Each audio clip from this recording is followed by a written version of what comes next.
Hey everyone, so for today's ingredients we have flax seeds, a measuring cup, knee-high stockings, and a soap dispenser. For this mixture I'm using 2 cups of water, so here goes the first cup, and I'm starting out on medium heat. Next I use that same measuring cup and filled it with about 1/4 cup of flax seeds.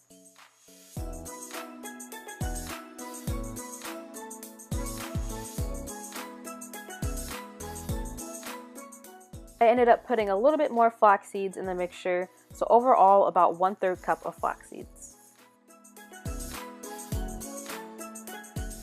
So there we have it, and I'm just going to sit and wait for it to boil.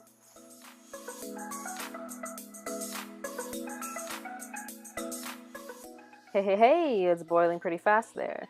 Cam's getting a little blurry. I then started to slowly stir the pot and then turned up the heat to about medium-high.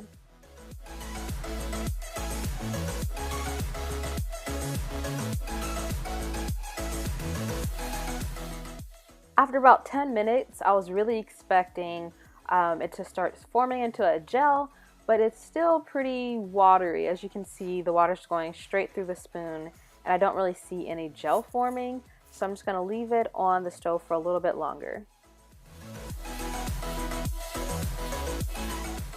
Okay, so it's been 10 more minutes later, and it's still super duper liquidy. I'm really trying to look for like a trail of slime, but it's really not as thick as I'm expecting. So I'm starting to get a little worried. Not sure how long I'm gonna leave it on the stove, but hopefully it starts to harden up a little bit. Okay, it's been over 20 minutes, about 25 minutes. So I don't want to overboil it. I'm just gonna cool it off and see what happens when it starts to cool down. Now when I'm playing with the residue gel on the spoon, I see it's actually getting a little bit more sticky.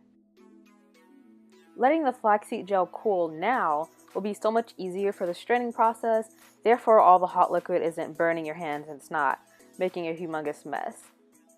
So now that I'm looking at the flaxseed gel about 20 minutes down with the cooling time, look at how thick it's getting. I was a little worried at the beginning, but now this is starting to turn out really, really good.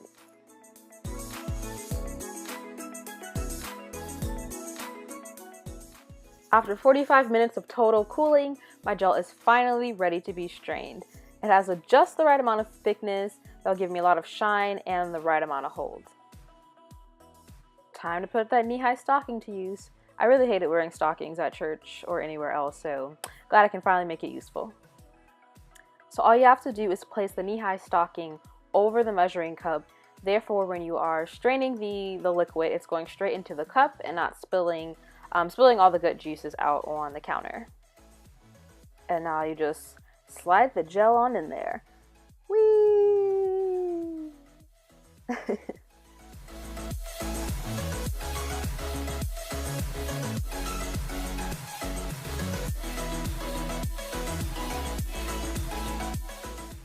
Alright, so I placed a little plastic bag underneath, just in case things get a little messier than planned when it's time for straining.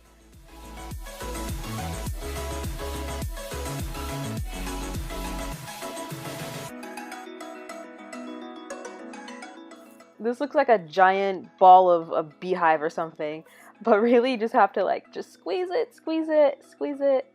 Going back, if I were to do this again, or when I do this again, I'd probably use tongs.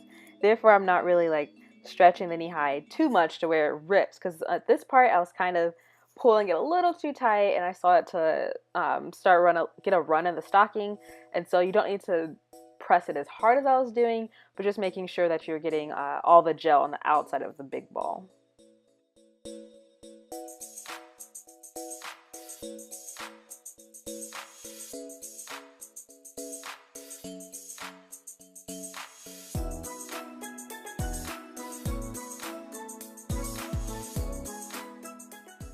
Altogether, it made about 1/3 cup of flaxseed gel, so basically the same amount of flax seeds that I used.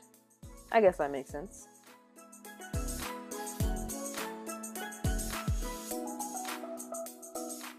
I bought a handy dandy soap dispenser from the Dollar Tree, about $1. Well, actually, really $1. But you can really use any type of container dispenser that you want, but with this type of pump I had easy access to put the gel inside and also to pump it out when it's time to use.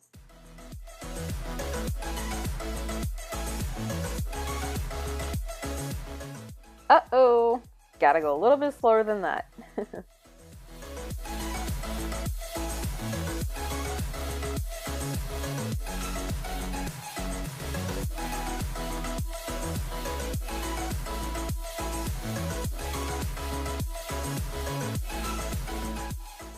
Time for the moment of truth. Should be pretty easy to pump it on out, or uh-oh, maybe not. Here we go. There we go. Alright, there you have it, DIY flaxseed gel. Looks like a gel, feels like a gel. Successful DIY.